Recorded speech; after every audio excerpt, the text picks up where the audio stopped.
Without strength of mind, nothing worthy of accomplishment can be done, and the cultivation of that steadfastness and stability of character, which is commonly called willpower, is one of the foremost duties of man, for its possession is essentially necessary both to his temporal and eternal well-being.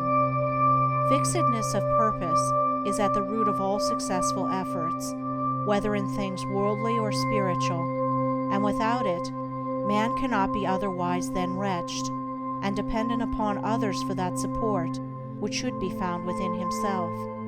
The mystery which has been thrown around the subject of cultivation of the will, for those who advertise to sell occult advice on the matter for so many dollars, should be avoided and dispelled, for nothing could be further removed from secrecy and mystery than the practical methods by which alone strength of will can be developed.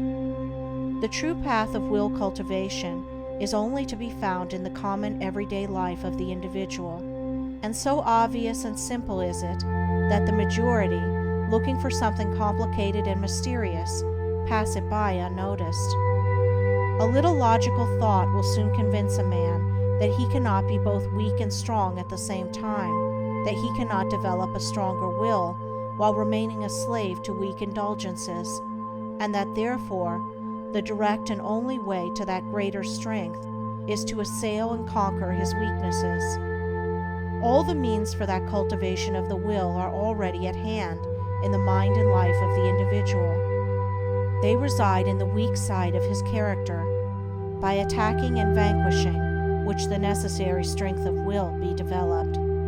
He who has succeeded in grasping this simple, preliminary truth will perceive that the whole science of will cultivation is embodied in the following 7 rules. 1. Break off bad habits. 2. Form good habits. 3. Give scrupulous attention to the duty of the present moment. 4. Do vigorously and at once whatever has to be done. 5. Live by rule.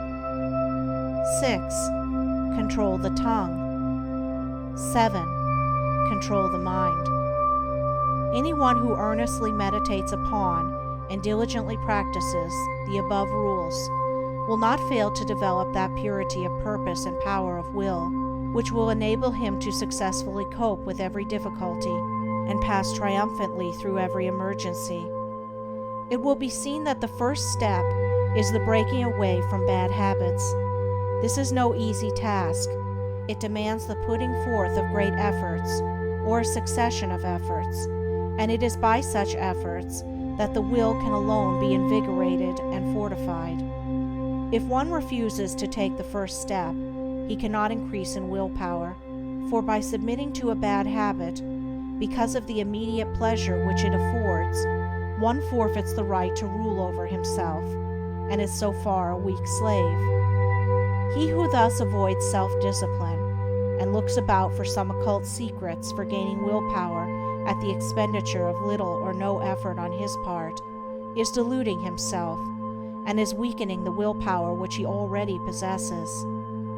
The increased strength of will, which is gained by success in overcoming bad habits, enables one to initiate good habits. For while the conquering of a bad habit requires merely strength of purpose, the forming of a new one necessitates the intelligent direction of purpose. To do this, a man must be mentally active and energetic, and must keep a constant watch upon himself.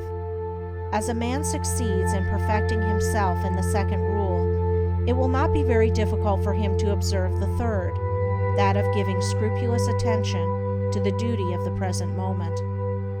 Thoroughness is a step in the development of the will